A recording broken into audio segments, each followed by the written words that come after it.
तो दर्शकों, सूर्य राशि परिवर्तन करेंगे 16 जुलाई को। अभी वर्तमान में ये मिथुन राशि में गोचर कर रहे हैं, उसके बाद कर्क राशि में प्रवेश कर जाएंगे, जिसे हम कहेंगे कर्क संक्रांति 16 जुलाई को है। लगभग यहाँ पे 1 महीने तक रहेंगे और ये आपके जीवन में जो प्रभाव लेकर आएंगे उसके बारे में हम बताएंगे आपको। एक राशि से लेके पहली राशि से लेकर 12वीं राशि तक, यानी पूरी 12 राशि के बारे में आपको बताएंगे और आपके जीवन में किस प्रकार का प्रभाव पड़ेगा सूर्य के राशि परिवर्तन से। हरे कृष्ण दर्शकों, वैदिक एस्ट्रो केंद्र में आपका स्वागत है। मैं हूँ ज्योतिष आचार्य पूजा। तो अगर पहली राशि मेष राशि की अगर हम बात करें तो यहाँ पे जो सूर्य का प्रवेश होगा आपके चतुर्थ भाव में होगा, केंद्र भाव में होगा।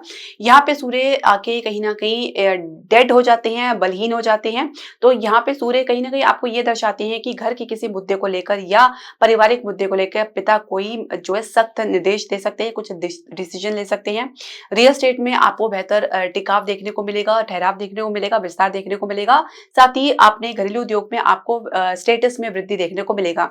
इसके अलावा अगर हम बात करें कार्य क्षेत्र में, तो कार्य क्षेत्र में आप मजबूती से आगे बढ़ेंगे, कॉन्फिडेंट को बनाए रखेंगे, साथ ही आपका बेस जो है मजबूत रहेगा। इसके अलावा अगर हम बात करें, क्योंकि जो सूर्य है आपके पंचम भाव के स्वामी है, जो कि चतुर्थ भाव में गोचर करेंगे, तो कहीं ना कहीं कुछ निर्णय लेने के लिए आपको किसी पर डिपेंडेंसी दिखानी पड़ सकती है।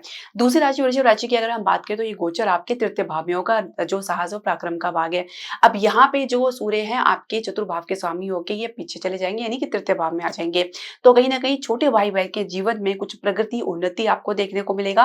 कुछ किसी यात्रा में आपको महत्वपूर्ण जानकारी प्राप्त हो सकती है, या इसी यात्रा के आधार पर आपके कुछ सोच बदल सकती है, परिवर्तित हो सकती है।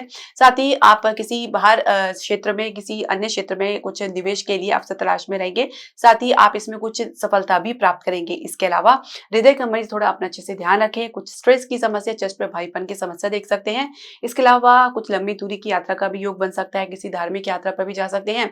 पिता का सहयोग सपोर्ट देखने को मिलेगा, पिता के साथ इमोशनल कनेक्शन महसूस करेंगे। तीसरी राशि में तो राशि की अगर हम बात करें तो ये गोचर आपकी द्वितीय भाव में होने जा रहा है, वाणी का भाव है। तो जो आपने कह दिया वही सत्य होगा, वही सही होगा, ये सोचकर चलेंगे तो कैसा काम चलेगा। कहीं ना कहीं आपकी ईगो अपने परिवार के साथ, अपने आसपास के लोगों के साथ क्लैश होती नजर आएगी। तो इसके अलावा कुछ आपको जानकारी भी प्राप्त हो सकती है, कुछ परिवर्तन देख सकते हैं, और कुछ आपको कह सकते हैं कि अध्यात्म के प्रति, पराविद्या के प्रति रुचि जागृत होगी। इसके अलावा क्योंकि आपके सूर्य जो है तृतीय भाव के स्वामी है, द्वितीय भाव में जाएंगे, तो ये आप कह सकते हैं कि आपको किसी यात्रा पे अचानक जाना पड़ सकता है। और इसके अलावा अगर हम समझे तो परिवार के साथ किसी वाद विवाद से आपको दूर रहना है और दूसरों की भी सुनने का प्रयास करें। चौथी राशि कर्क राशि की बात करें तो आपके लगन में ही गोचर होने जा रहे हैं, द्वादश भाव से निकल के लगन भाव में आ रहे हैं।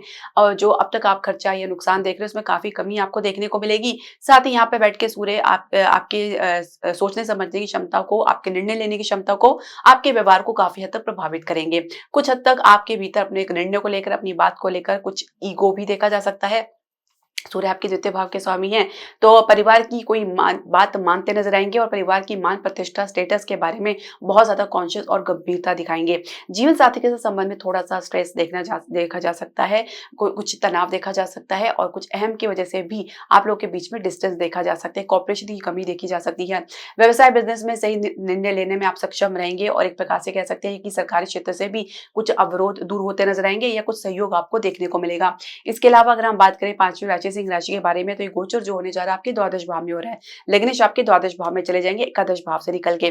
तो नुकसान या खर्चा अचानक आपको देखने को मिल सकता है, या माता के साथ कुछ संघर्ष की स्थिति देख सकते हैं, या किसी महिला सदस्य के साथ भी कुछ संघर्ष की या वाद विवाद की स्थिति देख सकते हैं। कुछ स्वास्थ्य को लेकर भी कुछ गिरावट देख सकते हैं। साथ ही यहाँ पे सूर्य आपके आत्मविश्वास को भी दर्शाता है, जिसमें भारी कमी आपको देखने को मिलेगा। कुछ स्ट्रेस भी आप पर्सनली लेते नजर आएंगे। इसके अलावा कुछ आपके गुप्त शत्रु से या कुछ आपके जान पहचान के व्यक्ति से भी कुछ आपको नुकसान या कुछ आपको समस्या देखने को मिल सकती है। तो बहुत ही सावधान और अलर्ट रहने की आवश्यकता है। सरकारी क्षेत्र के कारण कुछ अवरोध देख सकते हैं, और इसके अलावा अगर हम समझे तो कुछ सही हिसाब किताब करते आप नजर नहीं आएंगे, कुछ आंकलन में आपकी कमी देखी जा सकती है। छठी राशि कन्या राशि की हम बात करेंगे तो ये गोचर एकादश भाव में होने जा रहा है। अब द्वादश भाव के स्वामी एकादश भाव में जाएंगे तो लाभ के लिए काफी ज्यादा सजग रहेंगे, और इसके अलावा कुछ नुकसान या खर्चा भी आपको देखने को मिल सकता है। साथ ही आप अपने स्टेटस में, अपने आसपास के सोशल सर्कल को लेकर भी बहुत बहुत ज्यादा कॉन्शियस नजर आएंगे। कुछ गलती या कुछ समस्या या कुछ इस प्रकार की संभावना बन सकती है जहाँ पे आपको अपने बारे में एक्सप्लेनेशन देना पड़ जाए, या कुछ आपकी सोच, आपके आसपास के लोगों की सोच से काफी ज्यादा भिन्न होने की वजह से भी कुछ आलोचना आपको देखने को मिल जाए। इसके अलावा जिसके साथ उम्मीद लगा के बैठे, चाहे वो आपके मित्र हो, चाहे आपके आसपास के लोग क्यों ना हो, कहीं ना कहीं उनसे बहुत बड़ी सीख आपको देखने को मिल सकती है, जिसकी वजह से कुछ इंडिपेंडेंट डिसीजन आपको लेना पड़ सकता है। प्रेम संबंध में भी किसी की बातों में आकर कुछ आप रिएक्ट करेंगे, कुछ प्रतिक्रिया देंगे, तो बिल्कुल ही आपको नुकसान उठाना पड़ सकता है। विद्यार्थी पढ़ाई को लेकर काफी ज्यादा आश्वस्त रहेंगे, परिणाम के प्रति काफी ज्यादा कॉन्फिडेंट महसूस करेंगे। सातवीं राशि तुला राशि की अगर हम बात करें तो ये गोचर जो होने जा रहा है आपके दशम भाव में होने जा रहा है। यहाँ पे सूर्य काफी बलवान रहते हैं और यहाँ पे डायरेक्शनल स्ट्रेंथ उनको मिलता है। तो यहाँ पे सूर्य जो है एकादश भाव के स्वामियों के दशम भाव में गोचर करेंगे। लाभ के लिए आप ज्यादा सजग रहेंगे, सचेत रहेंगे, लेकिन उतनी स्थिति मजबूत नहीं बनती नजर आएगी जितना कि आपने उम्मीद लगा रखी थी। तो कुछ लाभ प्राप्ति के लिए भी कुछ आपको कुछ डिसीजन आपको, या कुछ अपनी जिद या कुछ अपने प्रोजेक्ट में काम करना, आपको कुछ ना कुछ एडजस्टमेंट करना पड़ सकता है, कुछ छोड़ना पड़ सकता है, तभी बात आगे आप बढ़ सकती है। इसके अलावा अगर हम बात करें तो कार्य क्षेत्र में आप अपने अधिकारी के, अपने सीनियर्स के प्रभाव में, उनके इन्फ्लुएंस में रहेंगे, साथ ही अपने स्टेटस को लेकर बहुत ज्यादा गंभीरता दिखाएंगे। इसके अलावा यहाँ पे बैठ के सूर्य की दृष्टि चतुर्भाव में पड़ेगी, तो घर के मुद्दे को लेकर बहुत ज्यादा आप सख्ती या गंभीरता दिखा सकते हैं, जिसमें कुछ एडजस्टमेंट करना आप नहीं पसंद करेंगे। इसके अलावा माता कुछ सख्त हो सकती है किसी मुद्दे को लेकर, किसी बात को लेकर।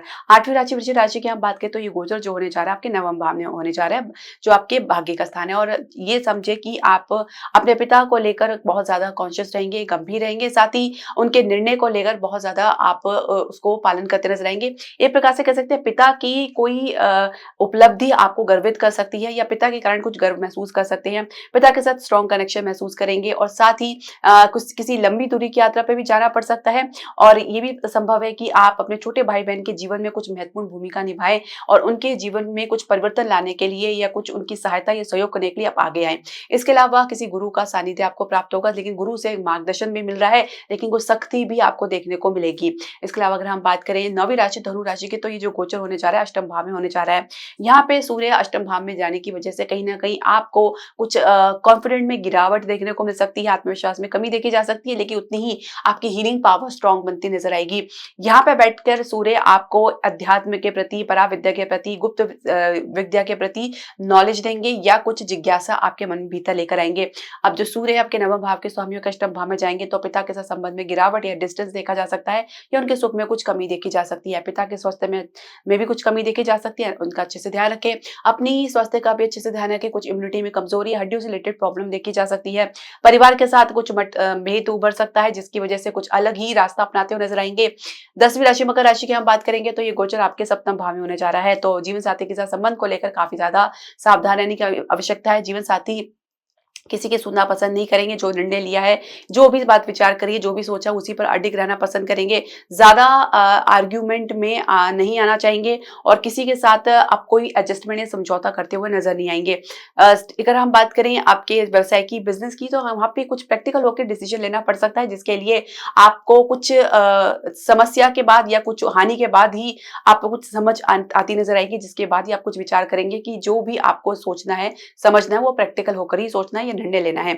इसके अलावा यहाँ पे बैठ के सूर्य की दृष्टि लगन भाव में पड़ेगी, तो भारी व्यक्ति के कारण या किसी अन्य व्यक्ति के कारण आप प्रभावित होते नजर आ रहे हैं, या किसी की बातों में आकर या किसी उकसावे में आकर भी कुछ प्रतिक्रिया या रिएक्शन दे सकते हैं। साथ ही अपने आसपास के लोगों के साथ भी कुछ असहज महसूस कर सकते हैं। अब सूर्य है जो आपके अष्टम भाव के स्वामियों के सप्तम भाव में बैठेंगे, तो कहीं ना कहीं आपको अपने सामने व्यक्ति की, यानी आपके जो जीवन साथी है, या आपके बिजनेस पार्टनर है, या आपके आसपास के व्यक्ति, या आपके परिवार के कोई भी व्यक्ति है, तो उनके साथ एडजस्टमेंट करने में या कुछ कॉपरेशन करने में कुछ दिक्कतें देखी जा सकती है। कुछ समय की बात है, इसमें आपको अस्थायी तौर पे कुछ असुविधा हो सकती है, लेकिन जल्दी आप इससे राहत भी प्राप्त करेंगे। 11वीं राशि कुंभ राशि की हम बात करेंगे तो ये गोचर होने जा रहा है छठे भाव में होने जा रहा है, तो स्वास्थ्य को लेकर थोड़ा सजग रहना पड़ेगा। पाचन में कमजोरी या कमजोर पाचन की समस्या देख सकते हैं, हड्डियों के रिलेटेड कुछ प्रॉब्लम देख सकते हैं, साथ ही पिता के साथ कुछ वाद विवाद देख सकते हैं, कुछ सरकारी क्षेत्र से अवरोध देख सकते हैं, या उनके कारण कुछ आपको नुकसान उठाना पड़ सकता है। व्यवसाय को लेकर भी कुछ नीति कारगर साबित नहीं हो पाएगी। साथ ही जीवन साथी के स्वास्थ्य में भी कुछ गिरावट आपको देखने को मिल सकता है। अब यहाँ पे रहकर सूर्य कहीं न कहीं आपके जीवन को काफ़ी हद तक प्रभावित करते नज़र आ रहे हैं, क्योंकि यहाँ पे सूर्य आपकी खर्चे को लेकर, आपके नुकसान को लेकर भी एक प्रकार से निर्देशन देते नज़र आएँगे, जिसमें आपको सावधान रहने की आवश्यकता है। साथ ही आपको किसी गुप्त शत्रु के कारण या किसी जान-पहचान व्यक्ति के कारण भी कुछ समस्या या कुछ नुकसान देखने को मिल सकता है। अब बात करेंगे आखिर राशि मीन राशि के बारे में, तो यहाँ पे जो गोचर होने जा रहा है आपके पंचम भाव में होने जा रहा है। छठे भाव के स्वामी पंचम भाव में गोचर करेंगे तो विद्यार्थी पढ़ाई को लेकर, कंपटीशन को लेकर, एग्जाम को लेकर थोड़े से डावाडोल हो सकते हैं। कॉन्फिडेंस में कुछ गिरावट देख सकते हैं, तो फिर बाद में कुछ संभलते नजर आएंगे। तो स्थिति को संभलने में थोड़ा समय जरूर लगेगा, लेकिन ऐसे में आपको धैर्य नहीं खोना है, आपको हताश निराश नहीं होना है। इसके अलावा प्रेम संबंध को लेकर भी कुछ सेपरेशन की संभावना या कुछ डिस्टेंस आपको देखने को मिल सकता है। झगड़ा या वाद विवाद में कुछ बढ़ता हुआ नजर आ सकता है। ऐसे में कोई भी डिसीजन ना ले तो बेहतर रहेगा, उचित समय का आप इंतजार करें। इसके अलावा यहाँ पे बैठ के सूर्य एकादश भाव में दृष्टि डालेंगे तो आप फाइनेंशियल सेक्टर में मजबूती देंगे, तो साथ ही आप कुछ उसको लेकर कुछ कंपटीशन भी महसूस कर सकते हैं। इसके अलावा आपको अपने भाई बहन के कारण या कुछ अपने मित्र के कारण कुछ समस्या या नुकसान उठाना पड़ सकता है, या इनके कारण आप किसी झगड़े या वाद विवाद में भी पड़ सकते हैं। तो ऐसे में आपको वाणी पर नियंत्रण तो बना के चलना ही है, साथ ही स्वयं में आपको धैर्य बना के चलना है, क्योंकि कोई भी डिसीजन, कोई भी निर्णय, कोई भी प्रतिक्रिया अचानक ऑन द स्पॉट देने से आपको सिर्फ समस्या ही देखने को मिलेगा। इससे आपको बचना होगा। तो आपको उपाय क्या करना है, आपको हर रोज आपको जो सूर्यदेव को अर्घ्य देना है। नहाने के बाद सर्वप्रथम आप ये जरूर दें, 8 बजे, सुबह 8 बजे से पहले दें। साथ ही इसके लिए तांबे का लोटे का प्रयोग कर सकते हैं, और शुद्ध जल में आप 1 चुटकी सिंदूर डाल के आप सूर्यदेव को अर्घ्य दे सकते हैं। तो ये बहुत ही कारगर लाभ रहेगा। साथ ही आप अगर चाहे तो संक्रांति में आप दान कर सकते हैं आटे और गुड़ का मंदिर में। और जब भी सूर्य राशि परिवर्तन करते हैं, जैसे मैंने आपको बताया कि संक्रांति कहते हैं, तो जब भी संक्रांति आती है उस दिन आप ये दान अवश्य करें। इससे आपके सूर्य को मजबूती मिलती है, साथ ही फिर दोष से शांति मिलती है, और इसके अलावा सूर्य के कारण कुछ आपको नुकसान उठाना पड़ रहा है तो उसमें भी आपको राहत देखने को मिलती है। तो दर्शकों, आपकी जो भी प्रश्न, सजेशन या क्वेरी आप हमारे कमेंट बॉक्स में जरूर डालें। हरे कृष्णा।